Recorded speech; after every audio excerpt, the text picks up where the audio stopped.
মওদুদী সাহেব গুমরা, আলী হাসান উসামা ভাই আপনি দলে যোগ দিয়ে আপনিও গুমরা হয়ে গেছেন। আমি আজকে নোয়াখালীর জমিন থেকে আলী আকবর আজকে ঘোষণা দিচ্ছি, আলী আকবর বলতেছি, আমি আলী হাসান উসামা সাহেবের সাথে বসতে চাই, উনাকে আমি চ্যালেঞ্জ করতে চাই।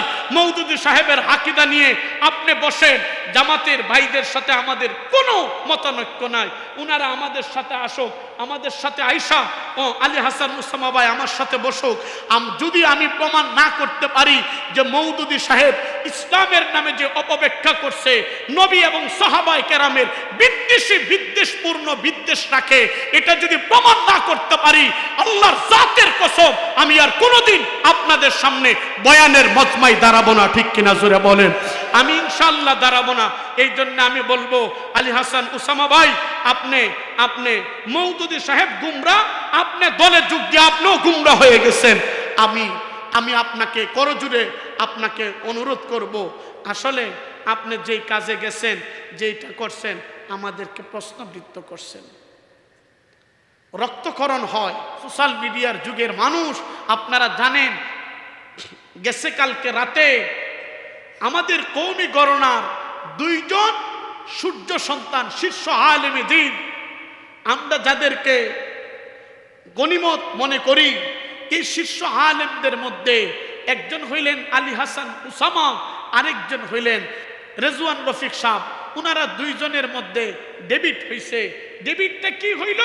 ডেবিট যেই তর্কটা হইল, যেই বিতর্কটা হইল, 2 জন কিন্তু কওমি অঙ্গনের।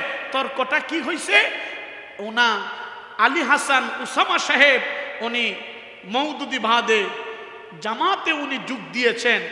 ওনার ব্যক্তিগত যোগ দিতেও পারে, না দিতে পারে, এটা ওনার ব্যক্তিগত মতামত, কিন্তু উনি জামাতে যোগ দিয়া গোটা কওমি অঙ্গনকে প্রশ্নবিদ্ধ করছেন এবং মওদুদী বাদকে উনি নরমালাইজ করছেন। ও মুসলমান, রেজওয়ান রফিকি ওনার সাথে ডেবিট করার জন্য বসছে। ফলশ্রুতিতে কি হয়েছে? উনি যুক্তি তর্ক এমন ভাবে করছে, আমি সেলুট জানাই রেজওয়ান রফিকি ভাইকে যে উনি আহলে সুন্নাত ওয়াল জামাতের ভাষ্যকার হয়ে কওমি অঙ্গনকে উনি সাফাই করার জন্যে উনি যেই ভূমিকা নিয়েছেন এবং আলী হাসান উসামা ভাইকে আমাদের লাইনে আনার জন্যে যেই চেষ্টা করেছেন, আমি এই জন্যে ভাইকে অনেক সেলুট জানাই। আলী হাসান উসামা ভাই কি বললেন? উনি এক পর্যায়ে বলতে বলতে এমনটা বললেন যে মওদুদী মতবাদ, মওদুদী সাহেবের আকীদা নাকি জামাত ইসলামী ভাই যারা আছেন ওনারা গ্রহণ করেন না। আমার কথা হইল, যদি উনি গ্রহণ না করেন, মওদুদী সাহেবের আকীদা তাফহিমুল কোরআনের মধ্যে যেই তাফসীর করছেন, অপব্যাখ্যা করছেন, আল্লাহর রাসূলকে মাসুম মানেন না, সাহাবায়ে কেরামকে সত্যের মাপকাঠি মানেন না, এই সমস্ত আকীদার কারণে, এই সমস্ত অপব্যাখ্যার কারণে কওমি অঙ্গন নয়, গোটা এশিয়া মহাদেশের মধ্যে, গোটা পৃথিবীতে আমাদের সাথে এবং জামাতের সাথে আমাদের আকাবির আসলাফ মুরব্বীরা বিশাল একটা মতানৈক্য আছে। আমি বলবো আলী হাসান উসামা সাহেব উনি উনার মতন করে মওদুদী সাহেবের আকীদাকে উনি চাইছেন যে জামাত যারা করে ওনা মওদুদী সাহেবের আকীদাকে মানেন না। যদি না মানেন তাহলে মওদুদী সাহেবের এই ভ্রান্ত আকীদা যদি আমরা তুলে ধরি, আল্লাহর রাসূলের ইজ্জতের ব্যাপারে, আল্লাহর নবীর সাহাবায়ে কেরামের শানের ব্যাপারে আমরা যদি তুলে ধরি, নবীরা মাসুম, সাহাবায়ে কেরাম মেয়ারে হক, তাহলে আমাদের কিছু জামাত ইসলামের ভাইয়েরা আমাদের প্রতি রাগান্বিত হয়।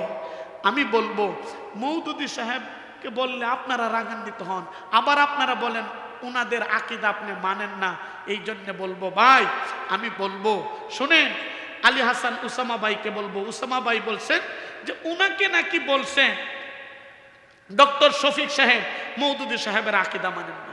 যদি না মানেন তাহলে পীর সাহেব শাইখে চরমোনাই সহকারে গোটা বাংলাদেশের উলামায়ে কেরাম এই কথা বলছে যে উনারা একটা সাংবাদিক সম্মেলনের মাধ্যমে একটা বিবৃতি দিত যে আমরা যেই সমস্ত মতনৈক্যের কারণে কওমি অঙ্গনের মধ্যে একটা মতবিরোধ রয়েছে, সেই মতবিরোধ হইল নবী এবং সাহাবায়ে কেরামের ব্যাপারে।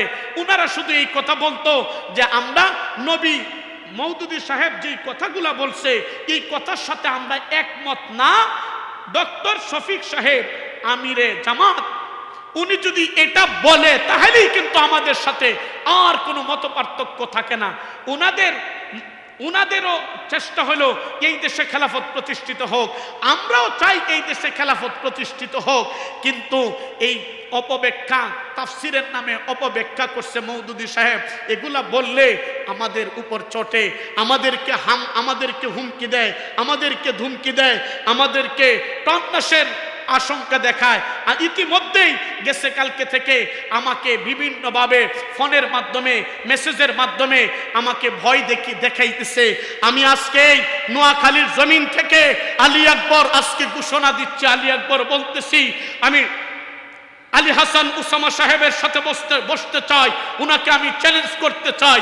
মওদুদী সাহেবের আকীদা নিয়ে আপনি বসেন, জামাতের ভাইদের সাথে আমাদের কোনো মতানৈক্য নাই, উনারা আমাদের সাথে আসুক, আমাদের সাথে আইসা ও আলী হাসান উসামা ভাই আমার সাথে বসুক। যদি আমি প্রমাণ না করতে পারি যে মওদুদী সাহেব ইসলামের নামে যে অপব্যাখ্যা করছে, নবী এবং সাহাবায়ে কেরামের বিদ্বেষপূর্ণ বিদ্বেষ রাখে, এটা যদি প্রমাণ না করতে পারি আল্লাহর জাতের কসম আমি আর কোনোদিন আপনাদের সামনে বয়ানের মজমায় দাঁড়াবো না। ঠিক কিনা জোরে বলেন? আমি ইনশাআল্লাহ দাঁড়াবো না। এই জন্য আমি বলবো আলী হাসান উসামা ভাই আপনি মওদুদী সাহেব গুমরা, আপনি দলে যোগ দিয়ে আপনিও গুমরা হয়ে গেছেন। আমি আপনাকে করজোড়ে আপনাকে অনুরোধ করব, আসলে আপনি যেই কাজে গেছেন, যেইটা করছেন, আমাদেরকে প্রশ্নবিদ্ধ করছেন।